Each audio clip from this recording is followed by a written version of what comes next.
Hello viewers, সবাইকে নমস্কার। আমি কুমার বীর রয়, রয় মিডিয়া ব্লগে আপনাদের স্বাগতম। আমি আগেই বলেছিলাম আমার নেক্সট ভিডিওতে আমি আপনাদের শিববাড়ি দর্শন করাবো, তাই চলে আসলাম আপনাদের শিববাড়ি দর্শন করাতে। হর হর মহাদেব। দিনাজপুর জেলার ফুলবাড়ি শহরের কাটাবাড়িতে এই মন্দির অবস্থিত।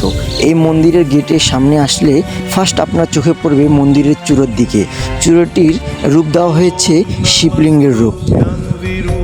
চলুন ভিতরে ঢুকেই দেখা যাক আর কোন কোন মন্দির রয়েছে। ফার্স্ট মন্দিরে ঢুকেই হাতের ডান দিকেই পড়বে তুলসী মহারানীর বেদি। অনেক সুন্দর একটি তুলসী মহারানীর বেদি। জয় তুলসী মহারানী কি জয়। মন্দিরটি অপরূপ সুন্দর। দূর থেকে এই মন্দিরটি দেখলে মনে হয় সম্পূর্ণ মন্দিরটি একটি শিবলিঙ্গ।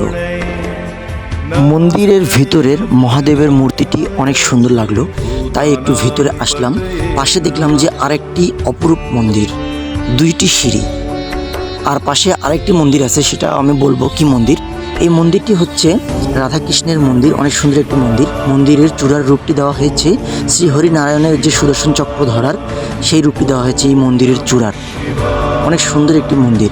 পাশে আরেকটি মন্দির, সেটা দেখে মনে হচ্ছে যে এই জায়গাটি হচ্ছে মহানাম যজ্ঞ অনুষ্ঠানের একটি জায়গা। কারণ আমি শুনেছি এই মন্দিরে প্রত্যেক বছরেই রাধা গোবিন্দের মহানাম যজ্ঞ অনুষ্ঠান এবং লীলা কীর্তন হয়। অনেক ভক্তের সমাগম হয় এই মন্দিরে। ভিউয়ার্স, এবার আপনাদের দর্শন করাবো সেই রাধা গোবিন্দের মন্দিরটি। সিঁড়ি দিয়ে উঠতেছি মন্দিরের উপরে। ভিতরে গিয়ে আপনাদের দর্শন করাবো যে সেখানে নীলমাধব কী রূপে অবস্থান করেছেন।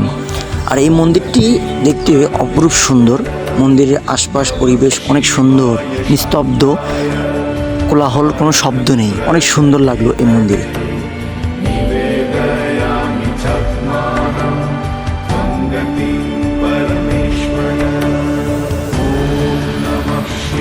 দর্শন করুন নীলমাধবের অপরূপ দিব্যরূপ। রাধারানীকে সাথে নিয়েই নীলমাধব সেখানে অবস্থান করেছেন। অনেক সুন্দর একটি দৃশ্য, দেখে অনেক ভালো লাগলো। ভিডিওটি কেমন হয়েছে প্লিজ কমেন্টে অবশ্যই জানাবেন, আর বেশি বেশি করে শেয়ার করে দিবেন যাতে সবাই দর্শন করতে চায় এই মন্দিরে। আর প্লিজ একটা ফলো দিয়ে রাখবেন। Thank you.